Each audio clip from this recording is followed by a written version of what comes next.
Okay, we are live. So today I'm joined with Marco Nova, who's very kindly taken some time to speak to us today. Marco, thanks for joining. Yeah, happy to be here, Roden. So to kick off, maybe you could tell us a little bit about yourself and your background. Sure. I'll give you the short version. I'm actually half French and half Argentine. So I studied in the US, moved to London, started working on the area of credit control, which I didn't care for very much, and very quickly got into a amazing job working at Pepsi as quality control. So I was flying around the world to 50 countries every 18 months. And if the Pepsi didn't taste right, it was my fault, essentially. Really amazing experience. Had a team of 100 testers. And, then I decided to go back to my roots, went to South America. The experience I had hiring my team got me into HR. So I started off as a headhunter, particularly to the Brazilian market because I spoke Portuguese. Then I moved to another company. I went from more of like an RPO startup to a large multinational, Peugeot and Citroën, like the second largest manufacturer of cars in Europe. So what's an RPO? Recruitment process outsourcing. Okay, so like an outsourcing think of it as company. a call center for recruitment, basically. Okay. So if you have an issue with your team or you want to get training, that you call them, that sort of thing? So let's say you need to fill 500 positions and you're working in a large company and you don't have the expertise in-house or the time. You'll hire, in my particular case, I was in Argentina. It's a cheaper workforce. We had some people in India, and depending on the project, they would actually recruit for you.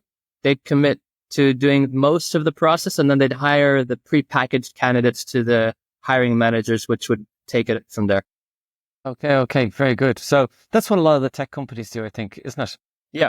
I mean, this was more than 10 years ago, so I'm imagining that the landscape's changed a lot. LinkedIn before was a very good tool to do it passively, but now it's turned into a little bit of an Instagram as well.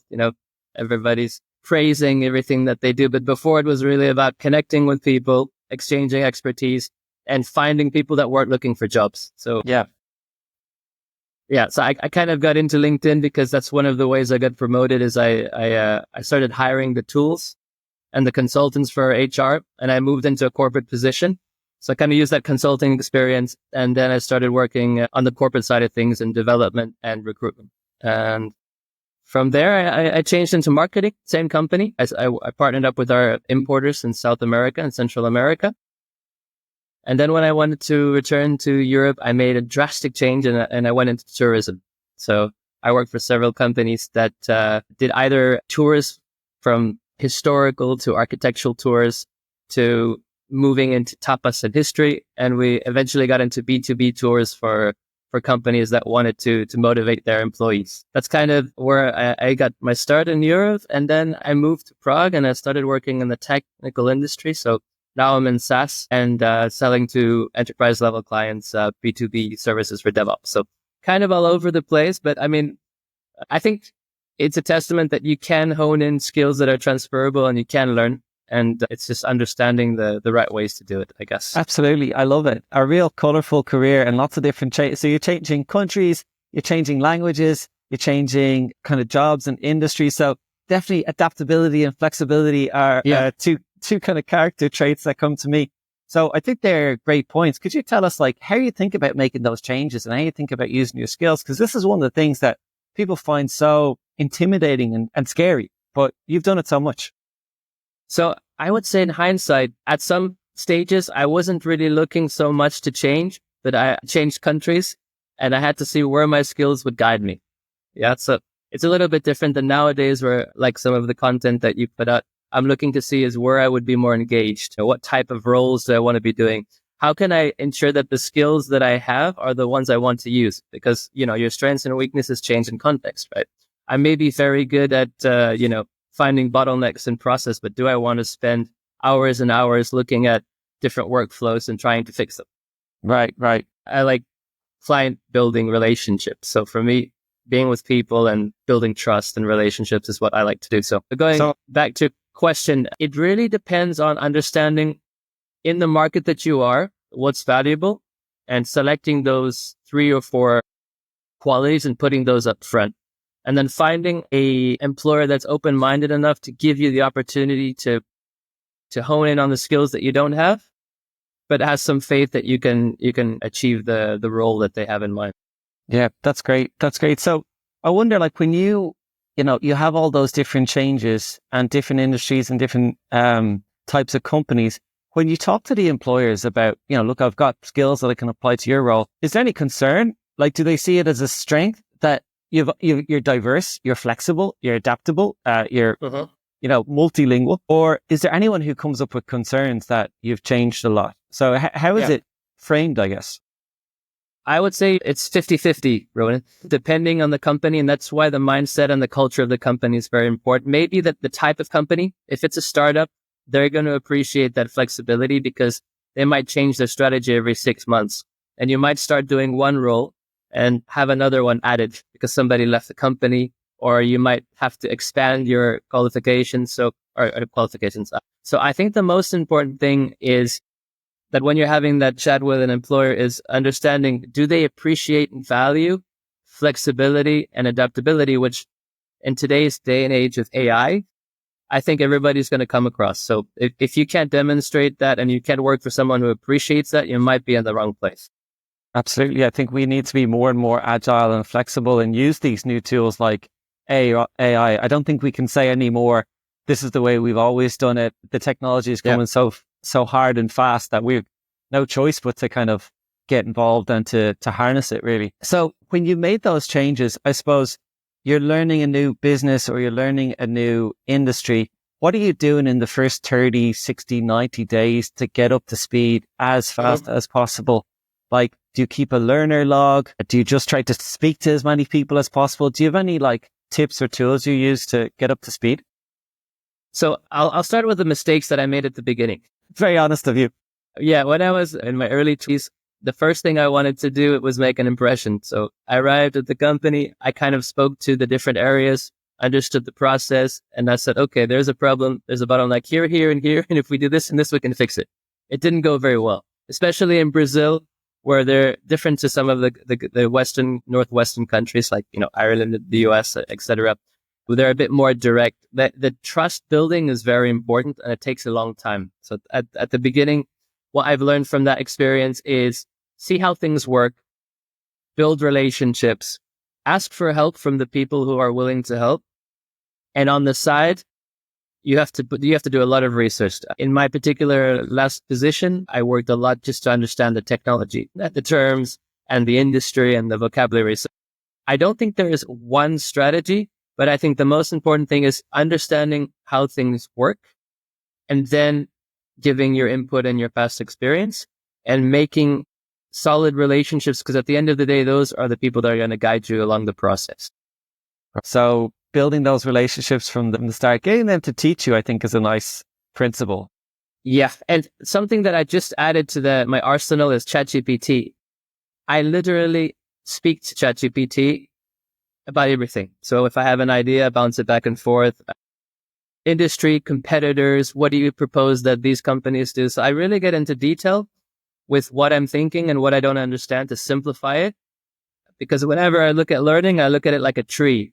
A lot of times you'll get the leaves and it'll be overwhelming. But if you start with the tree trunk and you work to the branches and then to the leaves, it's much easier to comprehend how things work. So I think that's the strategy I usually take. It has been different on every occasion, but over time, I think that you're going to learn hands-on, because too much information before you understand how it's applied practically can actually be counterproductive. Do you think that's something that people fall down on maybe early in their careers, where they think it's a case of, I understand the process now, I can do it? Whereas obviously you're talking about building relationships, understanding people, understanding the nature of the organization. Yeah, I mean, I think it depends on, are you working for an IT startup or are you working for a traditional company that's in manufacturing? So when I was in HR, it was exactly like you said. If I was looking at a CV and there were a few gaps, I went to the next CV. If something didn't seem that it fit the mold that we were looking for, which is like what most back in the day headhunters would do, they wouldn't be looking for a job description and a profile that didn't match. So anything that was a little bit out of the ordinary, except maybe having an extra language or an extra certification, was too much of a risk to take. I think that's changing. I hope one day we can just use LinkedIn and forget CVs altogether.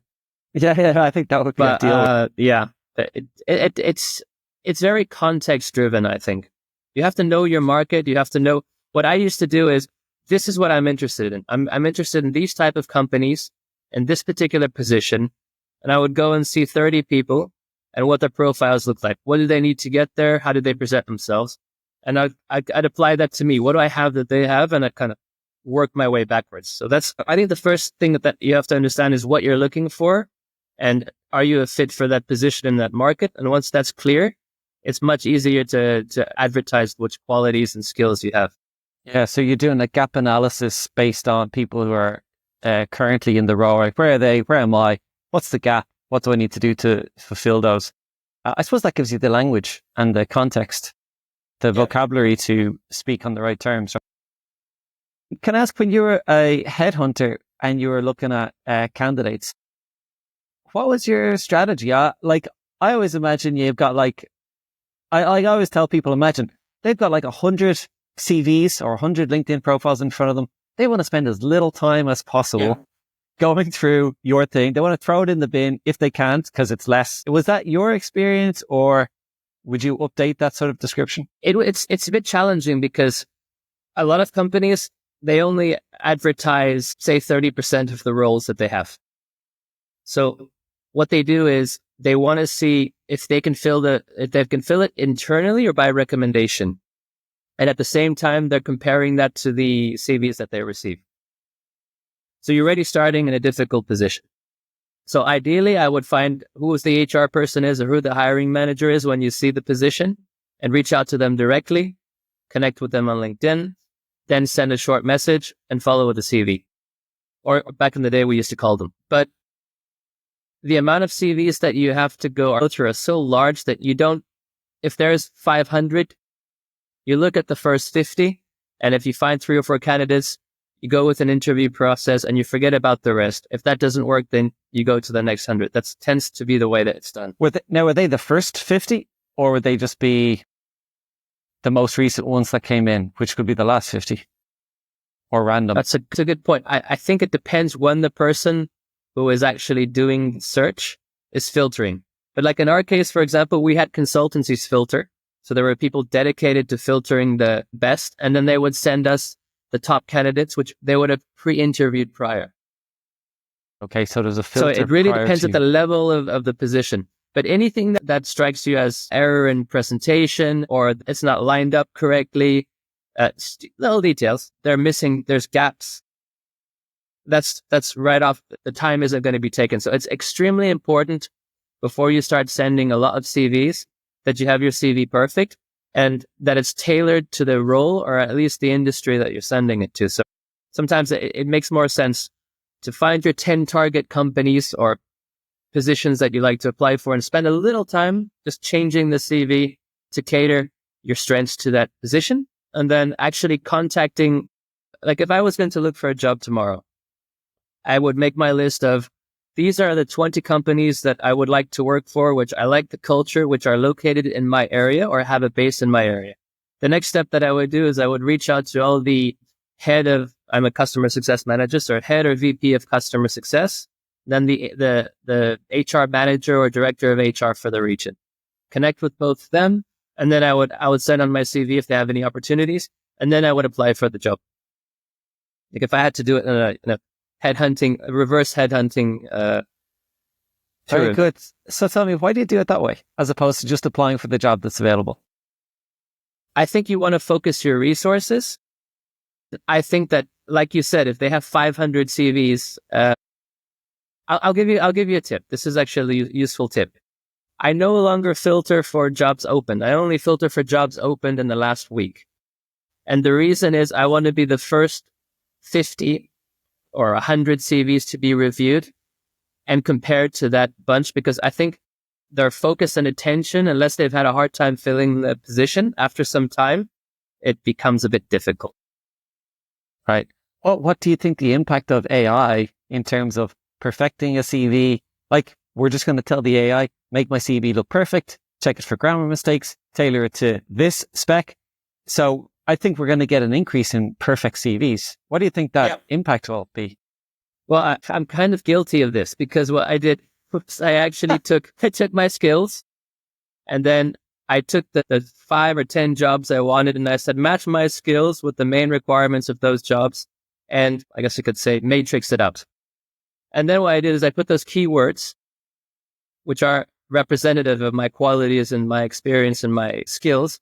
And I put that at the bottom of my description in LinkedIn, which means those who are using the AIs are going to be able to use those keywords because everything is keywords now.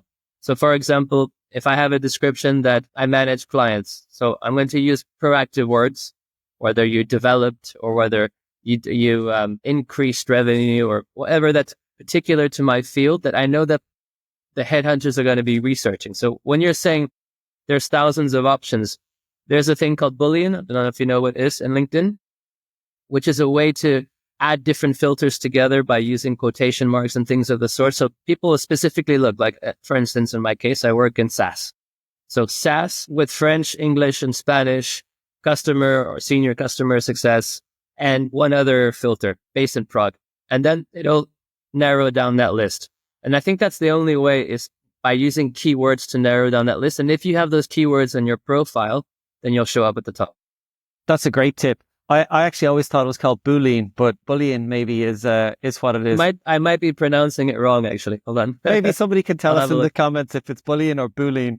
But that's a great tip. So you add in the keywords using the I'm going to go Boolean search. And even like you can put in minus and remove keywords that maybe are coming up that you definitely don't want. Or, yeah. You could say, for example, and or minus. Yeah. I'll give you an example. Like I'm a customer success manager, but I would also have an interest in account management. So I could say, both of those roles. And then I could say minus entry level, or I could say, X location. Right. So it does help to narrow it down. But yeah, what do you think? It'll be interesting when everyone starts to use AI more. And then the headhunters are going to have like 100 super tailored, grammatically perfect, well-written CVs. And I'm interested in your take on this. My only concern is if everyone's using AI tends to make things more generic as opposed to more unique and bespoke. What are your thoughts? Well, either they're going to be using the new AI tools that can show somebody has used too much AI, they can flag it, or they'll be looking for things that make those profiles stand out. I don't know how they're going to do that with AI yet, but that might be one approach. But at the end of the day, if you have a reference on LinkedIn, which I think people still do, or I used to get them back in the day, that might help you stand out. And it's going to be tricky, but at the end of the day, once you get to that interview, that's when people are going to understand the differences. But it's definitely going to be a challenge for recruitment. But look at it from their perspective. They have more applicants and they have more access to applicants than they've ever had, which almost makes employees a little bit less valuable. Because before there was a high cost and a lot of time to find the right candidate. Now there's a huge bank of candidates, and a lot of people are these days between burnout and layoffs and things like that are keen to work. So I think the employers at the moment have a little bit more leverage when it comes to recruitment. But isn't there still kind of like a 6-month lead time between hiring someone and getting them to 100%? Because when we start, we're definitely not on 100% the first month, right? Absolutely. We're building relationships, like you said, and so on. I've heard there's a cost of about 6 months for the employer, even if the recruitment cost is like, let's say, a percentage of the employee's salary, that there's still about a 6 months cost overall. Is that the sort of numbers you guys worked off? So I think it depends on the role. If it's a more operational role, it could be closer to 3 to 6 months. I think if you're talking about someone who's a bit more technical or higher on the ladder, it could also be up to a year. But let's use 6 months as a good average. Like I definitely think 6 to 9 months to be exceeding expectations has a cost to it if you have to keep changing employees. So it's definitely a challenge to engage your employees. But HR has to really understand how to match the right culture and the fit of the person, the skills, and the employee. And if they're just looking for people that have skills, they're not going to last more than 1 or 2 years. So it's definitely a difficult job for HR, because Because I mean, That's a great point, Marco. Like the culture is a huge thing, right? Because black and white, we could have the same skills or more or less, but the culture is a whole other thing. Yeah. That's going to determine if you're happy, if you're proactive, if you stay in the company long term, and if the company retains you, which, like you said, has a cost. The higher their turnover rate, that affects all aspects of the business. And that's definitely not good for a company who has high turnover. Yeah, exactly. And you're a customer success manager. It's like you can do customer success with your own team as well by keeping them happy, but you've also got customer success with your clients as well. So I'm keen to ask you about that customer success and how you retain clients and how you retain team members from your experience. But just before, I have one more question about the kind of headhunting and recruitment stuff. One thing I ask people if they're interested in doing to actually really stand out when they're doing an application is like a video intro, like 60 to 90 seconds. It's kind of like your cover letter, who you are, what you're about, why you're interested in the job, why you're interested in the company, and why we should interview you. Imagine you're back in that headhunting position and you see an application and it says, video intro included. What are your thoughts? What are your thoughts? Yeah. It's interesting because it's something that didn't exist when I was a headhunter. So I'm thinking if I had an interest in this CV and it was one that I didn't discard, then I would go and see the video to see what I could take from it. The same way I used to go onto Facebook and other social medias to ensure there was no negative, publicity. Yeah, I would yes. So I would, just to make sure things are consistent, right? So I would definitely do that. I'm not sure if I was looking at the CV and it had the video and there wasn't something that attracted to me in the CV or the profile initially, that I would take the time to go to that next step. I definitely don't think it can harm you. And if you're one of the candidates that they're reviewing because you made the right profile on LinkedIn or in your CV, then I definitely think it would be a transparent way of understanding who you are. And that could be a plus. Yeah. It could also work the opposite, depending on the role. Right? Yeah, exactly. Right. They might decide you're not a good fit based on your video. But I suppose if it saves you time and then time in, doing that extra interview step. Absolutely.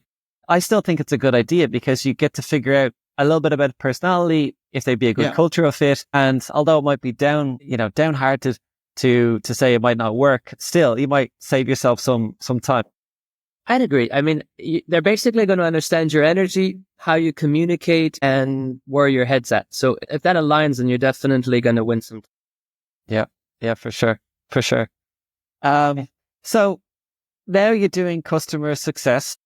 Uh-huh. I think that's a very interesting role that didn't necessarily exist, let's say 20 years ago, right? And maybe you would have been under client relationship management or account management. And sometimes people, they like the idea of working with people and they like the idea of keeping them engaged, but they don't want to do sales. Yeah. So customer success can be an option. Can you tell us a little bit about what customer, like some people imagine have never heard of this before. So what is it and what do you do? I'll be honest with you, Ronan. When I was applying for it, I didn't either because I had a job that was very similar when I worked for Pepsi, and it was called post-sales services. So I was an account manager in the post-sales division for services for Pepsi.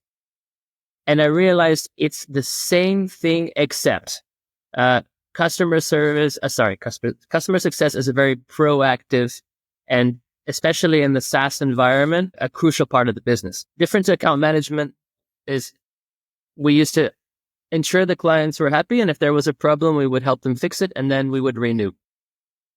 When it comes to customer success, you are trying to show them continuous value.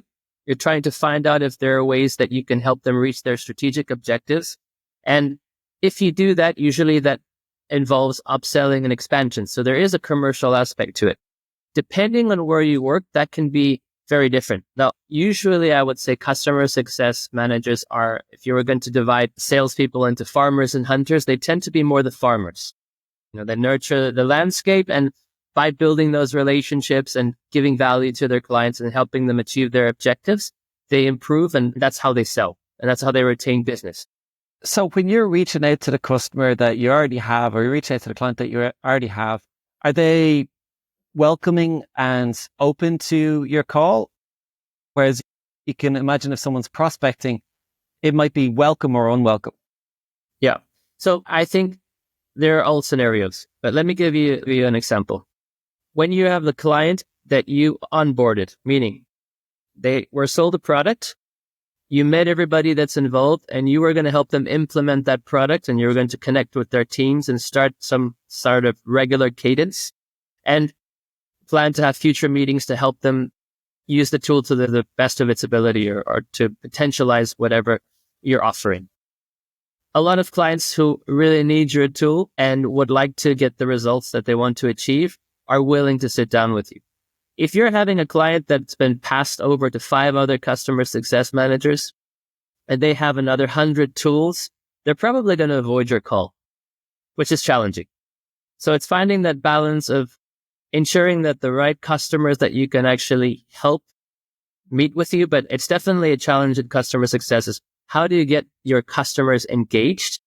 How do you ensure they leverage the tools so that you have the retention which you are looking for? And I don't know if a lot of people know, but when you're looking at SaaS models, usually the majority of the profits comes from retention. So if 80% of your retention, I'm just giving a ballpark figure, comes from existing customers and 20% comes from directly from sales engaging new customers, it's a pretty big part of a business. So it's quite an important strategic role. Yeah, that's huge, right? So, yeah, a huge part of the revenue comes from the existing customers. Client acquisition is very expensive because of the marketing, because of the sales, because of the onboarding, all that sort of stuff. So retention is a huge thing. I suppose, is there anything that maybe you've learned through doing the role that you didn't expect? Did anything surprise you when you started doing it and you thought, man, I thought that was one way and now I can see that it's actually the other way? I think I get surprises every day, Ronan. It's a very rapidly changing sphere. And I think part of it is with the tools, the competitors are always changing and you have to be very adaptable. So what you mentioned earlier is sometimes it can be more sales orientated or not, I think is what makes the biggest difference. In some companies, it's pure retention. In other companies, customer success also does the renewals. There's a commission, which means there's a more sales side to it. I didn't realize until I was working in customer success how proactive you can be. And when I say proactive, I mean by organizing training sessions, by finding customers who've had success and creating case studies, by having quarterly meetings with the executives from different areas and trying to share your expertise or doing consulting. So those are all sides which I never wasn't exposed to when I was working as an account manager back in the day. Wow, it's really interesting, isn't it? So you can really, I suppose, dig deep and really bring the customers a lot closer by doing those case studies, by doing those interviews. Do you champion them? Do you reward them? Do you, introduce them to other customers as success stories? The success stories we can, especially if it's in a related industry. But there's a lot of privacy around sharing data from different clients. But I think the fact that you have a champion working for you is probably the best strategy that you can have. To have a champion either within because a lot of times who buys the product isn't the user. And if you forget one, it can be unexpected surprises in the future. So you want to look at the users and you want to also make sure that those who implemented the actual product and paid for it or are strategically deciding to do that are also receiving value. And that's kind of why we have to have those engagements so that we can show them what they're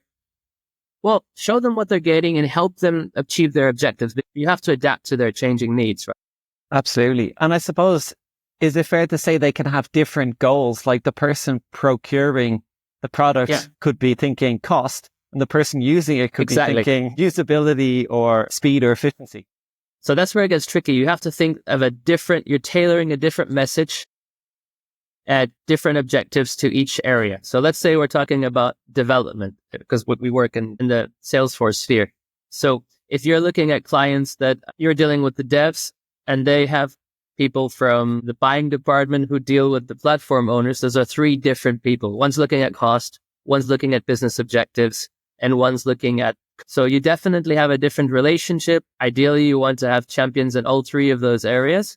And that's something that you develop by asking them the questions that initiate change for their betterment. So that's kind of the strategic high level way we usually would approach that. When you're talking to, let's say, the person thinking about code compared to the person thinking about finance, compared to the person thinking about efficiency or process, are you preparing yourself in a different way to go into those calls or to go into those meetings? Or how do you get the most out of those interactions? You definitely have to come with different material.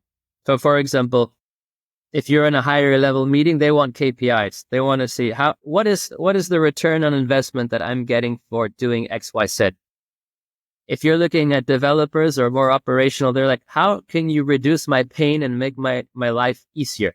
I want it to be quicker. I want to have less mistakes. I want it to be automatic or automated. So it's a very different conversation, and it does require a lot of preparation, because if you're not speaking to the right people or you're not giving the right message, you're essentially losing yours and their time. And then if those meetings aren't productive, why would they want to get on a meeting again with? Especially imagine a large company with many vendors. So what we want to do is we want to partner up with companies. And that means more than just a tool that we're going to sell, but it's actually, process, it's guidance, it's exchanging industry trends and the sort. Yeah, really making it a valuable interaction at every step so they stay engaged with you. And it's challenging because you have to think around, you have to think out of the box. Like, okay, we've done this with this client, but didn't work. What about, what are the different things that we can do? Right. And I can imagine it's a moving platform because people are going to be on different wavelengths each day. They're going to have success or frustration with a product on different days. Before jumping on our call, I was thinking about the languages you speak, right? Like obviously your native Spanish, Portuguese, English. You probably have a bit of Czech now, do you? A little bit. I haven't made as much effort as I should, but French is also French as well. Italian is more conversational. I don't really use it as work, just to break some ice, maybe. So Spanish, Portuguese, English, French, Italian. So I wonder, do you think what benefit has the languages had to your career? Obviously, you've had to speak to people from all over the world through learning these languages. So I wonder, has that had a big impact in building relationships with people from all over the world? I would say when I'm talking about strengths and skills and having maybe a bit more ease than some people would have to shift from one type of industry to role, I think that was one of the major reasons I was able to do it. So if you have a second language or a third language, it's extremely useful, and it might give you some flexibility as far as getting in a position that you're not experienced with. With clients, it definitely, I think the language is part of it, but more because there's different culture. So for example, it isn't that I'm speaking with a French client or a Spanish client that the language isn't the actual differentiator. It's that it allows me to speak to them on their cultural level. And I think that's very useful. In Brazil, certain customs, in Brazil, you're not as direct. In the US, you're very direct. It's interesting, isn't it? It's quite very apologetic. I don't know. It's quite indirect, isn't it? It's not that you're necessarily using the vocabulary or the language of the other person, but it's understanding the cultural nuance and the way they speak that actually allows you to engage with them. I think that's quite counterintuitive. Very interesting, right? Yeah, because I work with people in India and in the US, and sometimes I'm thinking, oh, let me speak to them first, because if you speak to them directly or you ask for them for something without knowing them, there's a good chance you're not going to get the response that you want. So sometimes you need a bit more time, and the way that you approach things are going to be different depending on the country and the culture.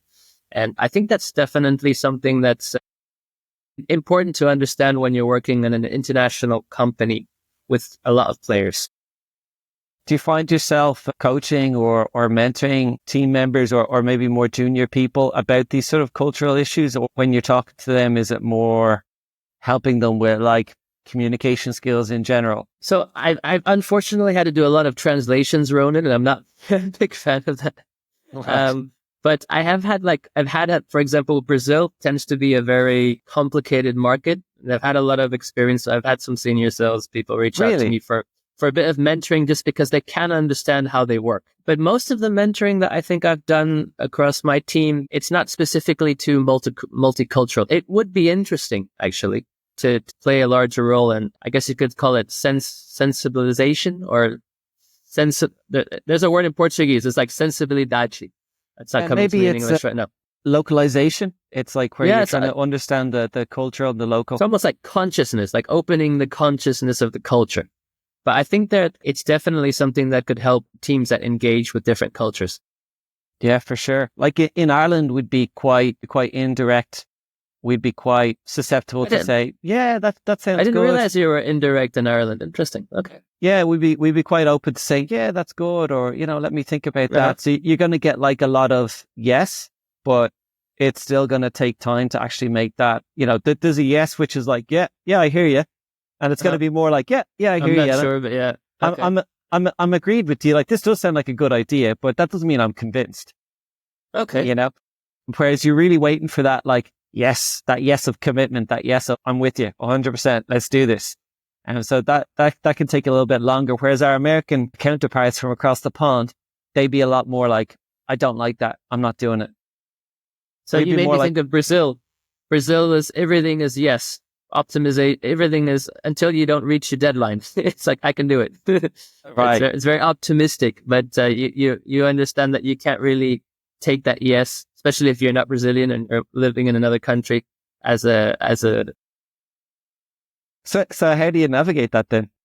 it's challenging. I think you have to make milestones and you have to ensure that you're hitting all of those milestones to actually hit deadlines, because if you just go on somebody's, yeah, we can do it, you're going to be disappointed. Right. It's a big challenge.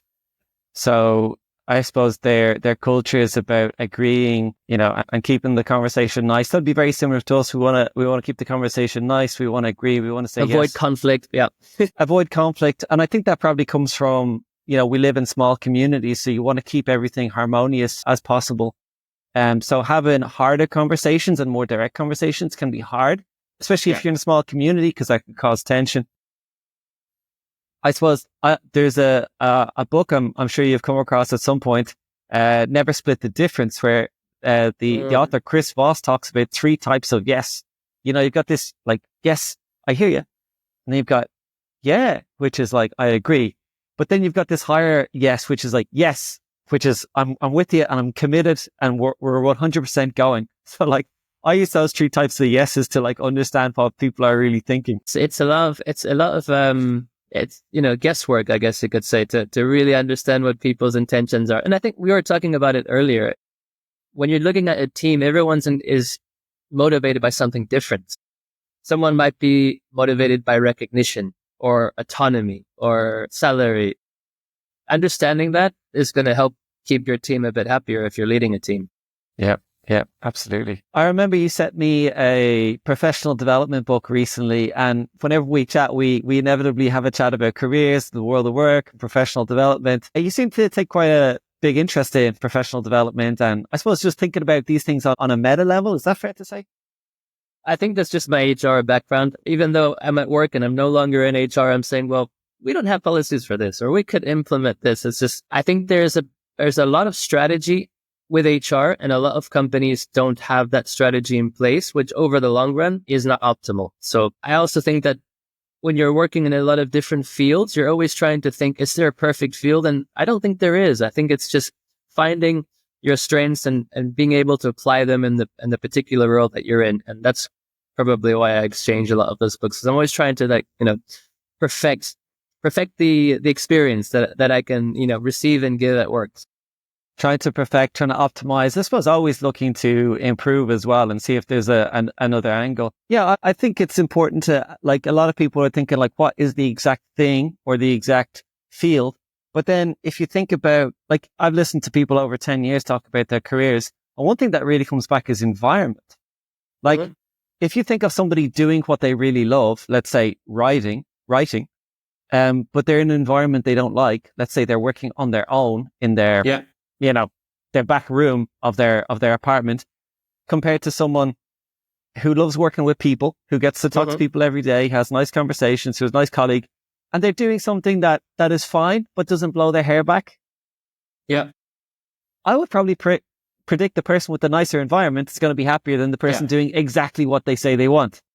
I absolutely agree. Yeah. I was actually reading something recently and it changed my view on culture. Like, I always thought that the culture of the company is so important, and it is. But then I think it was Marcus Buckingham I don't know if you know him. And he was saying like, if you have Starbucks and you have an amazing culture, or doesn't matter, I'll use them as an example, then how is it possible that one store is performing really well and one store is performing terrible when you have the same procedures, the same culture? And what it was trying to get at is the importance of teams. And then they went into the argument is there is different culture in different teams, and that's what's going to make or break you. You know, do you feel supported and recognized and valued by your boss and her team? And is everybody functioning in a way that makes work pleasant? And then they compared it to other jobs where people were working alone and had maybe, I don't know, one manager for 200 nurses, for instance, or other jobs where people were working home office or in the military. Same culture in the military, but if you're in a small Navy SEALs team, you have maybe a bit more camaraderie and people are working as efficient, optimal teams. So it really changed my view on the fact that the team is just as much important as the culture.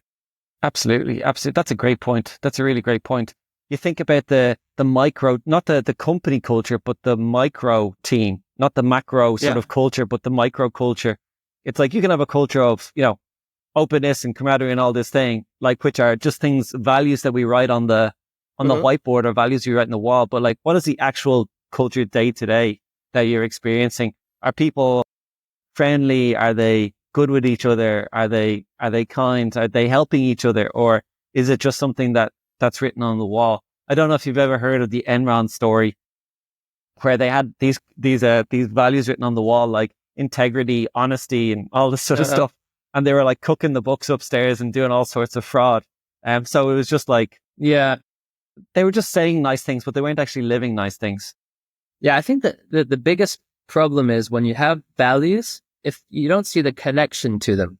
And that's leadership's role at the end of the day. It's like, we believe in this, and because of this, we'll be successful. And then the employee all the way down is going to understand that connection and transparently see it, and then you live it. You know, you'll have the Apple.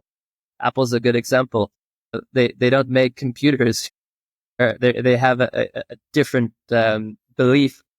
They do things differently. They're against the status quo, and that's why they work. Yeah. And also, like, you can have those values or you can have those ideals, but how do they manifest in the day-to-day life of the company and the culture? Like, do you have a coffee break together? Do you ask if people need help? Do you provide the help before they even need it? Or are they just things that, the senior leadership talk about, but don't actually live themselves? Right. I remember working Go ahead. Sorry, I remember working in a bank, and when the leadership team were coming through, everyone was, it was really like, look busy.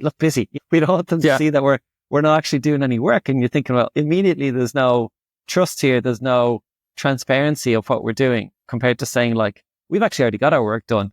And they would say, okay, well, either enjoy the afternoon or maybe you could look at this other project. Yeah, absolutely. It made me think when I was in Brazil, we had an Argentina office. And I used to go there once a year because I noticed that just having one meeting with that person made my life easier afterwards. And today we don't really have a lot of on-site meetings anymore, or we have fewer.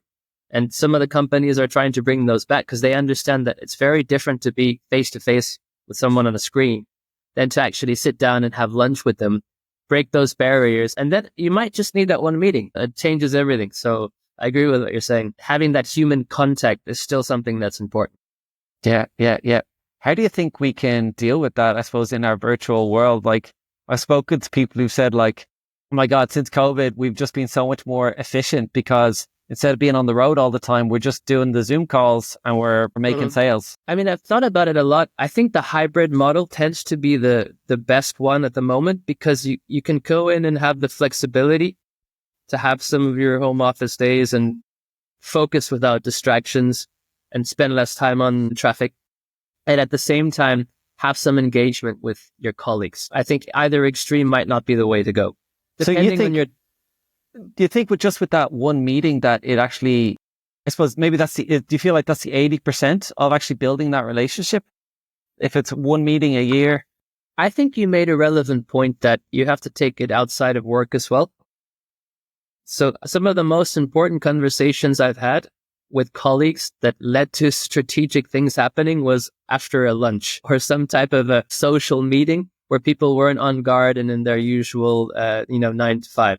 So I'd say it's a combination, but I definitely think it's a useful exercise. Yeah, absolutely. I think the thing about the meeting in person or the lunch or the coffee is that's when we're relaxed. That's when there's no agenda for the meeting. That's when there's no one taking notes. There's no key points we have to hit. It's just everyone's relaxed. And when we're relaxed, there's a certain openness. There's an extra creativity.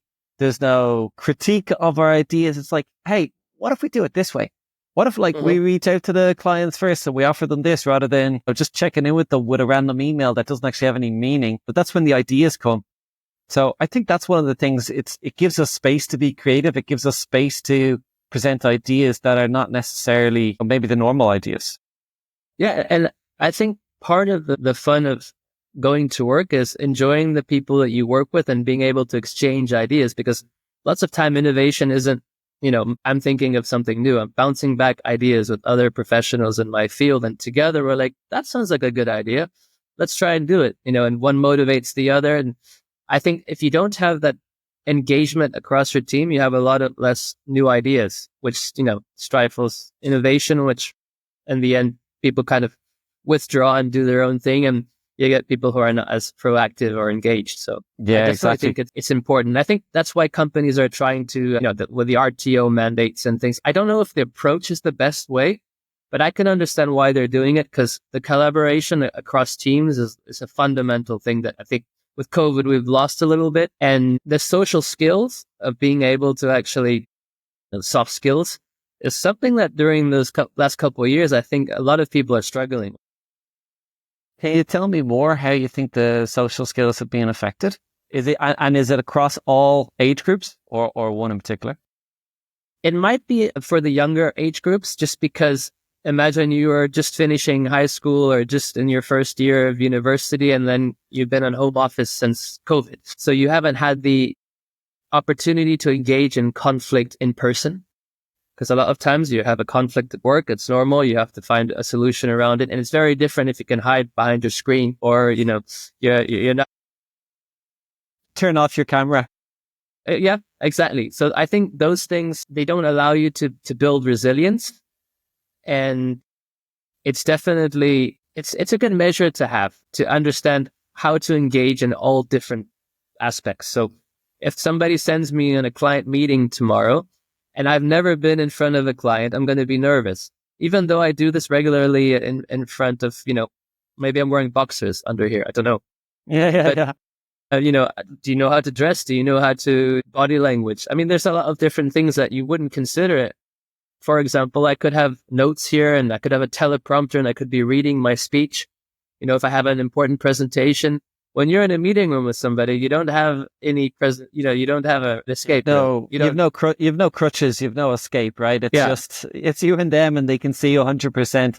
I think there's a lot of nuanced things that might get missed, and there's a certain energy that you have when you're in person. So I think they're key factors that we're going to have to work on going forward. Also, I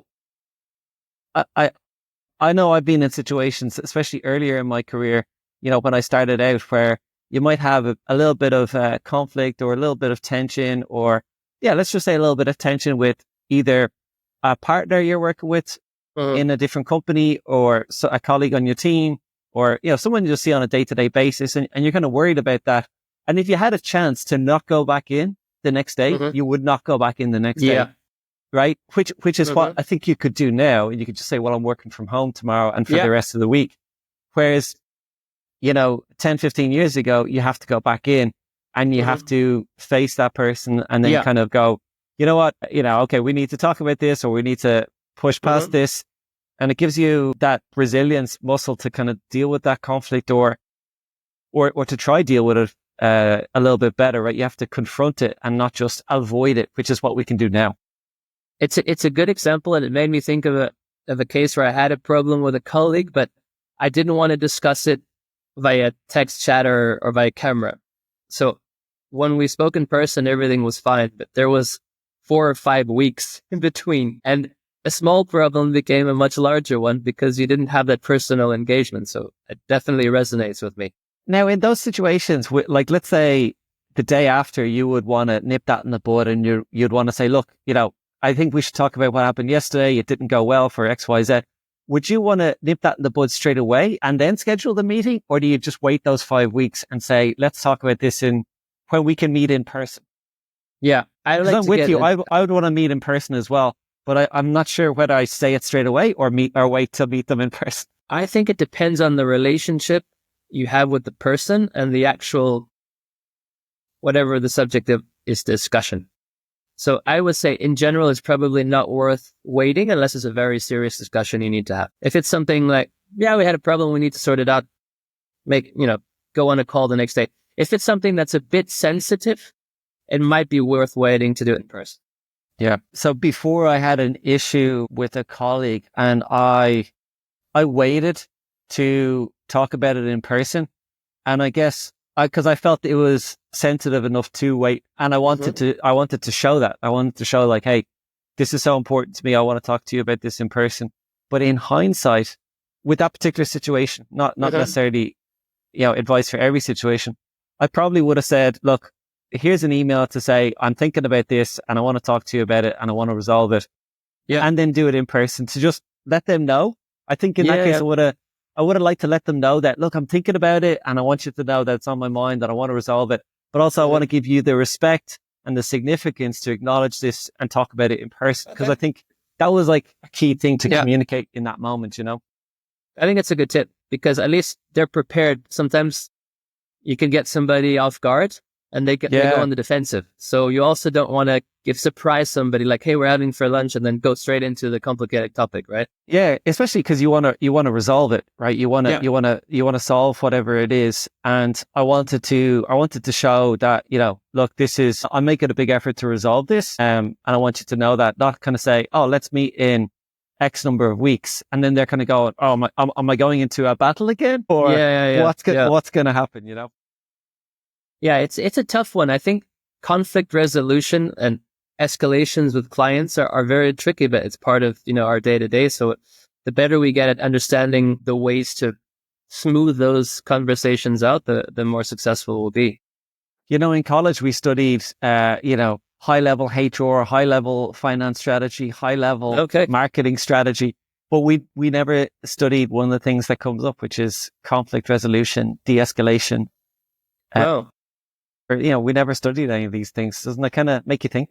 I'm just wondering if that's something that became more fashionable in the last 10 years. Yeah. Definitely irrelevant. I don't know if you read Emotional Intelligence. That's one of the ones. Daniel Goleman. That was actually, one of the things that kicked me off in my career. Yeah. Yeah.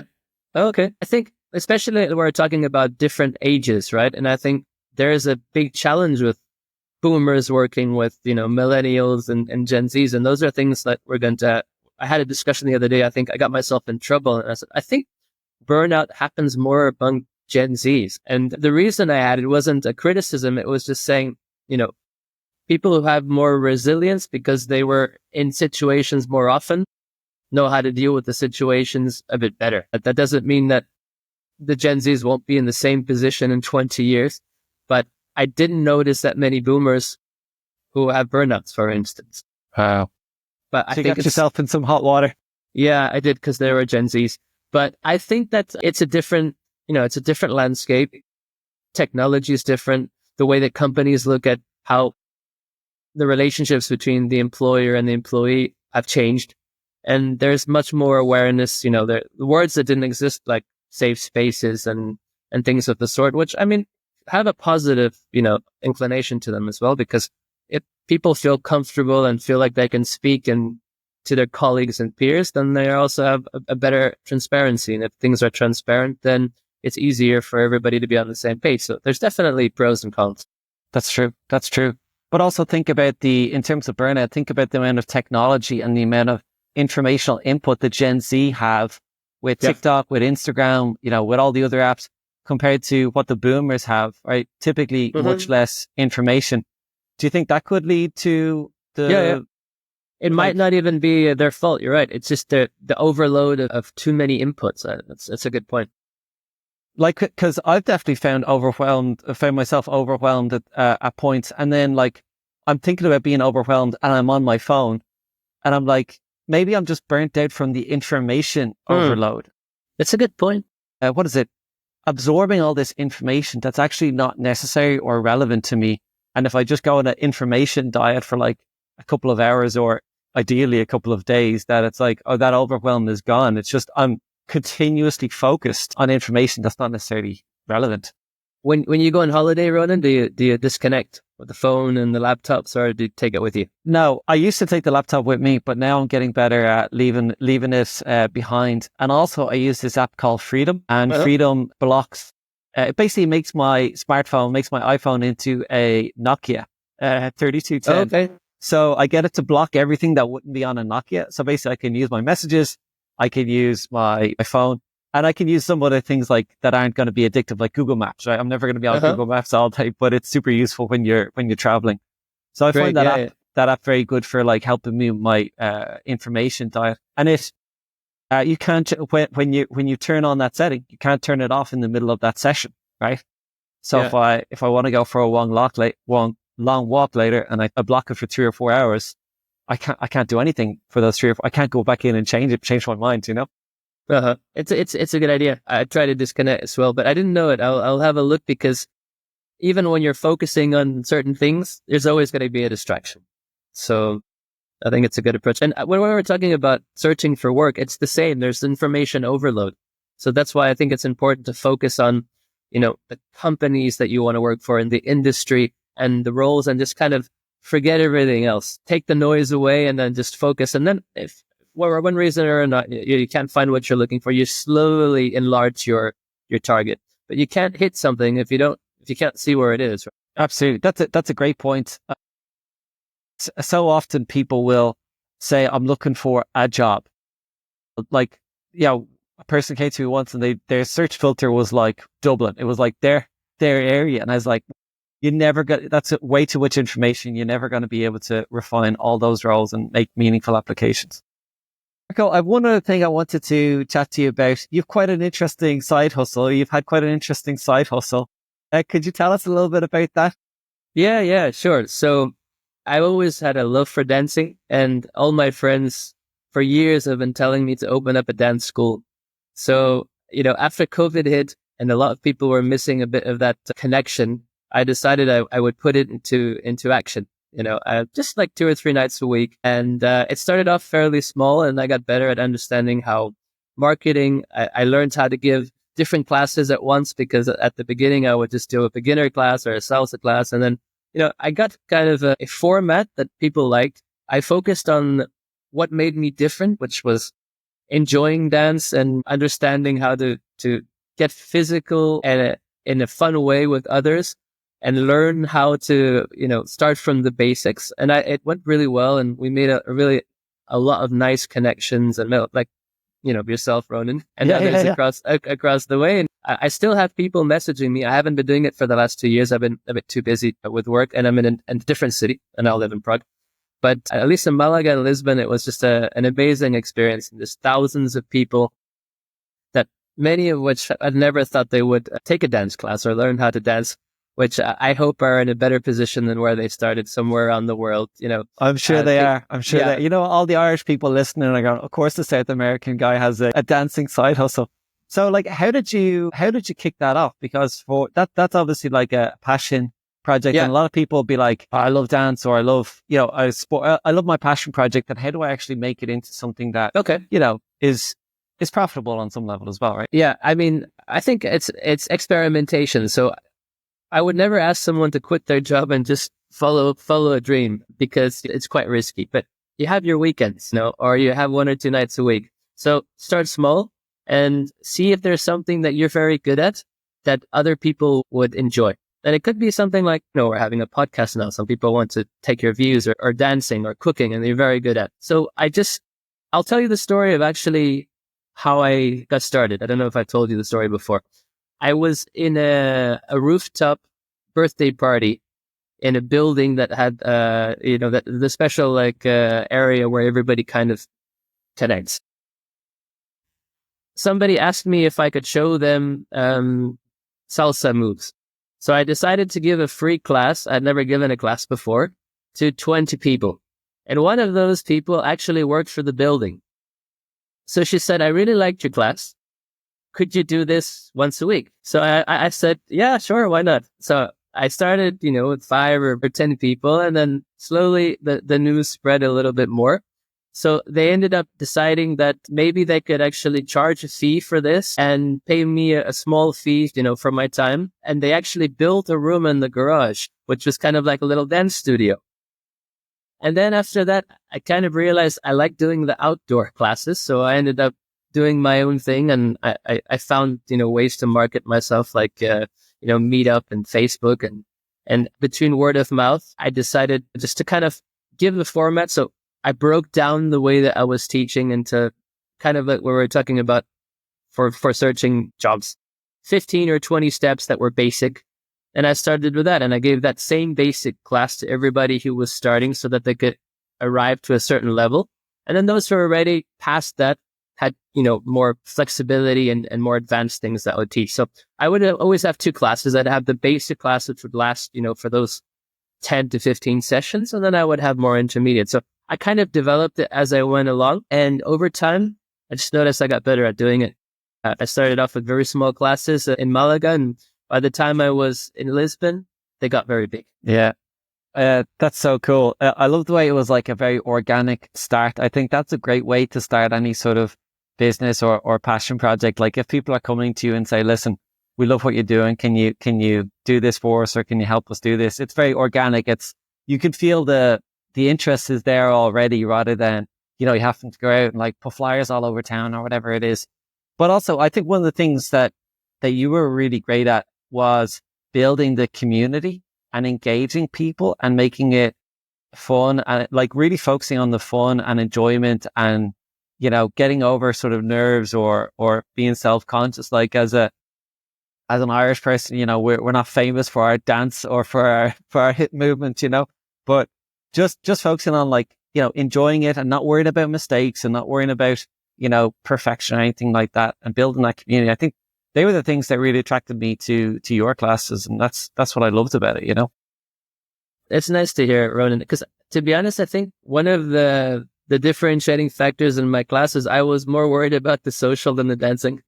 Yeah. Because Yeah. at the end of the day, there's a lot of people there that are just there for money, right? And when you're there with people who just want to engage and to build communities and transfer some knowledge, especially I was thinking it from a cultural perspective. A lot of the places I would go to dance in Europe, it was, okay, we want to learn how to get better. And I'm like, don't make that your hobby, make having fun your hobby. So, I mean, after a conversation, I think we should be looking for that as work too. Like, how can we make work fun? How can we build that similar type of atmosphere with colleagues so that when we need help, we have support structures in place and things like that. But I'm really, I don't know the word that I'm thinking of, but happy to hear that a lot of people were impacted by that societal communal effort that came through dance. Oh, definitely. Like if it's like 80% focused on like getting better and improving, like that feels kind of stressful. And now I would be tense, and it's very hard to dance well when you're tense and your partner feels that. Whereas when you create that welcome and that relaxed atmosphere, you think, okay, it doesn't matter if I make a couple of mistakes here. I want to enjoy it. I want to get a bit better. I want to connect with, whoever I'm dancing with. And then I think the most important thing is then I'm back the next week, right? And engaging in it again. The other point you said, which is really interesting, is you want to enjoy work. I saw some research recently. I don't know if you've ever seen this, but it's not the audacity and the importance of our goals that actually helps us achieve them. It turns out our enjoyment of the process is what helps us achieve our goals the most. Have you come across that before? I mean, let's say you're at a job and every time you made a mistake, gave you a little, tap on the wrist. You wouldn't enjoy your work very much. But if you're like, okay, let's see if we can focus on what's important. Like, what do you think? And you have that involvement, and you're like, oh, I trust you. Let me think about it another way, and maybe we can make this work. I definitely think it's not easy, because in every job that you have, you're going to have things that you enjoy and that you don't enjoy. But, it's like making a list of like, what are the top 10 things that I enjoy at work happening, and what are the top things I don't like? And how do I manage those things that I don't like so much?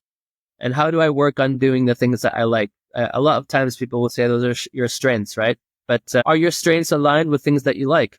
You might be very good at something. You might be an excellent person with numbers, but you're not happy as an accountant, but you have another skill that you really enjoy doing, which could be soft skills, community building and things like that. And that's where you should be focusing your strengths, of getting better at those things. I'll admit one thing. I've never been a fan of admin. There are some people who enjoy making notes after meetings and little insignificant things that nobody ever really, there's never an impact generated from.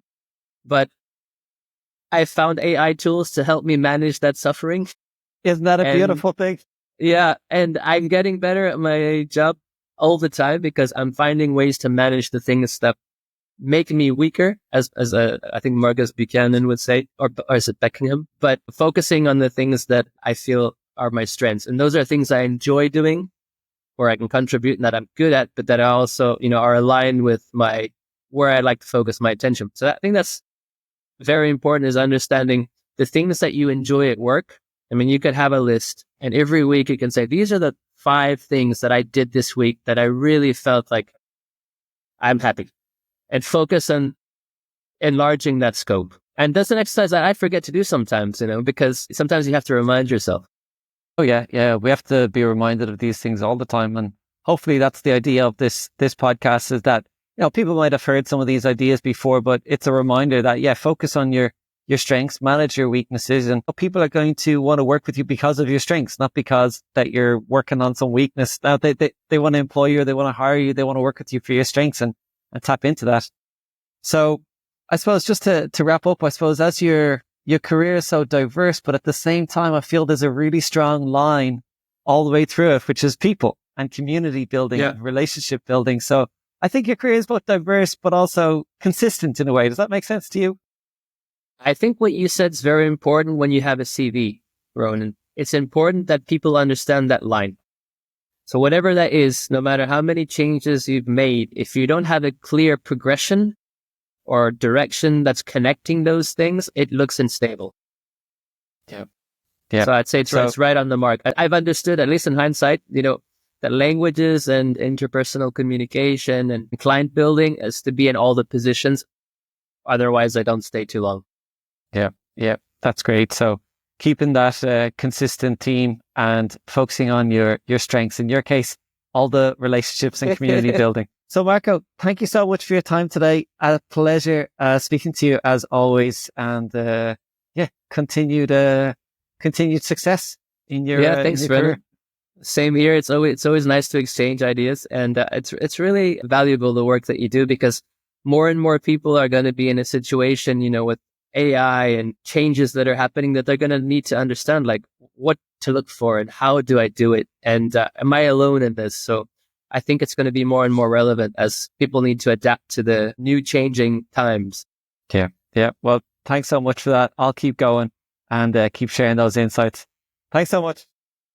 Take care. Bye. We are off.